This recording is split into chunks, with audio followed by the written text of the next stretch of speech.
2015 has not been short of big news events. The migrant crisis, the near-death experience of the Eurozone, the increasing terror spilling out of the Middle East, to name just a few. So the crop of candidates for this year's FT Person of the Year was a rich one. Lionel, we chose Angela Merkel. Why? Leadership, in one word. She has been at the epicenter of multiple crises and problems in the world, which she's tackled against the grain of public opinion, both in Germany and in the rest of Europe. And we'll come to the migrant crisis, but as you mentioned, also the Greek sovereign debt crisis and dealing with Vladimir Putin. It's worth pointing out that there were other candidates. President Rouhani of Iran, co-architect of the nuclear deal with the great powers, prospect of a better relationship with the United States. Pope Francis, spiritual leader, great, fantastic trip to the United States and elsewhere around the world. And of course, David Cameron, somewhat of a surprise winner in the election, and Vladimir Putin, perhaps though not such a constructive force on the world stage as the German chancellor. But it really is the migrant crisis, I think, that could prove to be, or we think could prove to be, the defining moment for the chancellor. I would argue, and Fred, you may disagree here, but the decision to admit what is now 1 million refugees, largely from the Middle East, into Germany, population just under 80 million, is an extraordinary gamble. On the other hand, the Chancellor has calculated that this is probably one of the most important decisions in post-war German history, as big as Helmut Kohl's decision to march fast towards unification. And Merkel has been, I mean, you've said it, sort of central to the way the West has dealt with Moscow and sort of almost playing a leading role.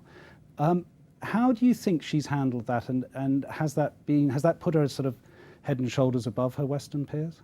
She is definitely the most powerful figure, politician in Europe. She's dealt personally with Vladimir Putin, spent hours on the phone in an attempt to contain the conflict in eastern Ukraine, which arguably was provoked by Russia through the separatist movement and the annexation of Crimea. She has personally put her authority on the line in an attempt to stop a wider war on the continent. Received important support from François Hollande in France. David Cameron, by the way, largely absent in that particular matter. But I think that the amount of political capital, the risk she's taken with Vladimir Putin, standing firm and making sure, by the way, that the sanctions which were introduced by the European Union in response to the conflict in eastern Ukraine have remained intact.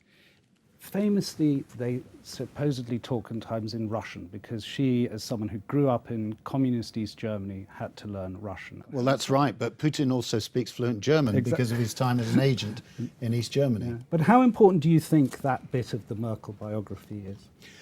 Very important in one particular respect, and I've heard this from the Chancellor's aides.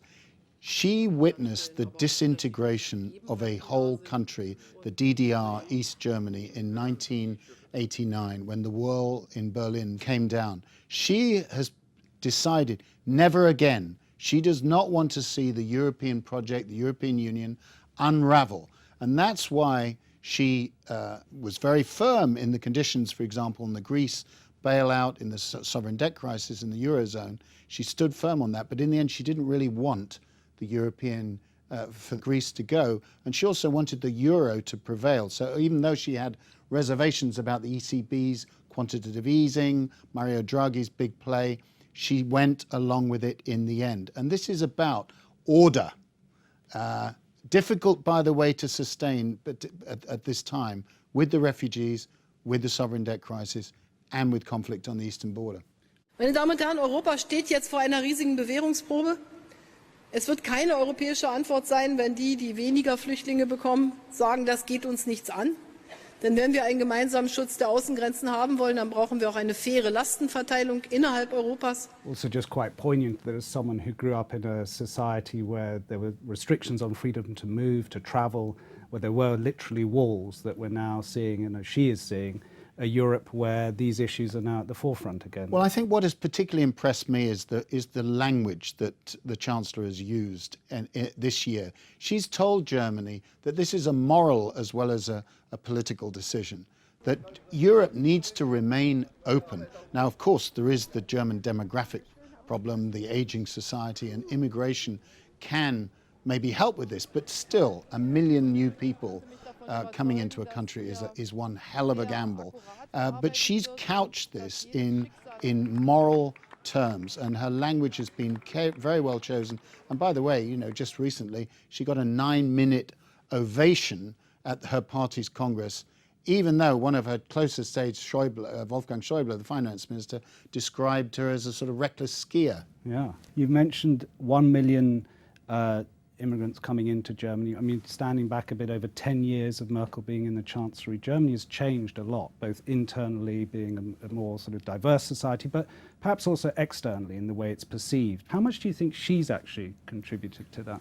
Well, change? She hasn't been as so explicit as her predecessor, Gerhard Schröder, who talked about the Berlin Republic, with the capital moving from Bonn to Berlin. But let's face it, Bonn, the provincial nest, this little city in Berlin is a great world city. And in that sense, Germany has changed. How far Angela Merkel has done this consciously and actively, I would argue she's been extremely cautious and careful. She talks about step-by-step politics. She's been very cautious on economic reform. She's a bit touchy, actually, about the lack of economic reform. But the country has changed, and she's just nudged it towards greater responsibility and being a bigger country. She's very conscious of Germany not being overweening in its power. And I think, given the history, that's probably right. But overall, I'd say definitely a plus. Lionel Barber, thank you very much.